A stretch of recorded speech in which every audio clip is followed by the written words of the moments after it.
एक समय की बात है, विष्णु भगवान का विवाह लक्ष्मी जी के साथ निश्चित हो गया। विवाह की तैयारियां होने लगी। सभी देवताओं को निमंत्रण भेजे गए, परंतु गणेश जी को निमंत्रण नहीं दिया गया। जब भगवान विष्णु की बारात जाने का समय आ गया, सभी देवता अपनी पत्नियों के साथ विवाह समारोह में आए। उन सब ने देखा कि गणेश जी कहीं दिखाई नहीं दे रहे। तब वे आपस में चर्चा करने लगे कि क्या गणेश जी को न्योता नहीं भेजा या समय गणेश जी नहीं आए हैं। सभी को इस पर आश्चर्य होने लगा। तब सबने विचार करके विष्णु भगवान से इसका कारण पूछा। विष्णु भगवान ने पूछने पर बताया कि हमने गणेश जी के पिता भोलेनाथ महादेव को न्योता भेजा है। यदि गणेश जी अपने पिता के साथ आना चाहते हैं तो आ जाएं। अलग से न्योता देने की कोई आवश्यकता नहीं है। दूसरी बात यह है कि उनको 1.25 मन मूंग, 1.25 मन चावल, 1.25 मन घी और 1.25 मन लड्डू का भोजन दिन भर में चाहिए। यदि गणेश जी नहीं आएंगे तो कोई बात नहीं।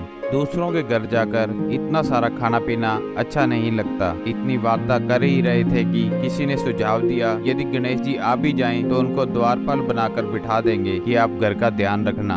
आप तो चूहे पर बैठकर धीरे धीरे चलोगे तो बारात में सबसे पीछे रह जाओगे। यह सुझाव भी सबको पसंद आया तो विष्णु भगवान ने भी अपनी सहमति दे दी। इतने में गणेश जी वहाँ पहुँचे तो उन्हें समझा बुझाकर घर की रखवाली करने के लिए बिठा दिया गया। बारात चल दी। तब नारद जी ने देखा कि गणेश जी तो दरवाजे पर ही बैठे हुए हैं, तो वे गणेश जी के पास गए और रुकने का कारण पूछा।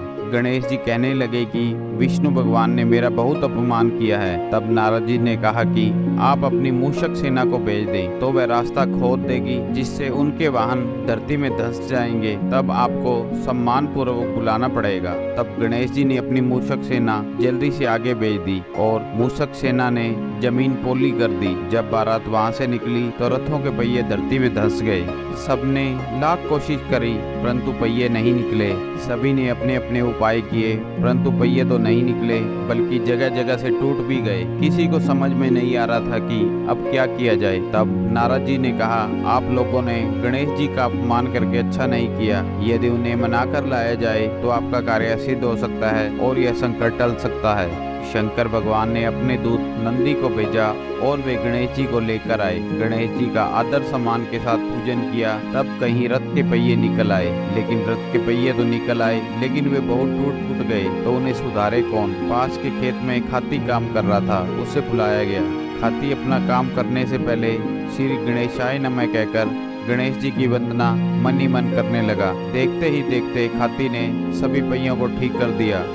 तब हाथी कहने लगा, हे देवताओं, आपने सर्वप्रथम गणेश जी को नहीं मनाया होगा और न ही उनकी पूजा की होगी, इसलिए तो आपके साथ यह संकट आया है। हम तो मूर्ख अज्ञानी हैं, फिर भी पहले गणेश जी को पूजते हैं, उनका ध्यान करते हैं। आप लोग तो देवतागण हैं, फिर आप कैसे गणेश जी को भूल गए? जब आप लोग भगवान श्री गणेश की जय बोलकर जाएं तो आपके सब काम बन जाएंगे और कोई संकट भी नहीं आएगा।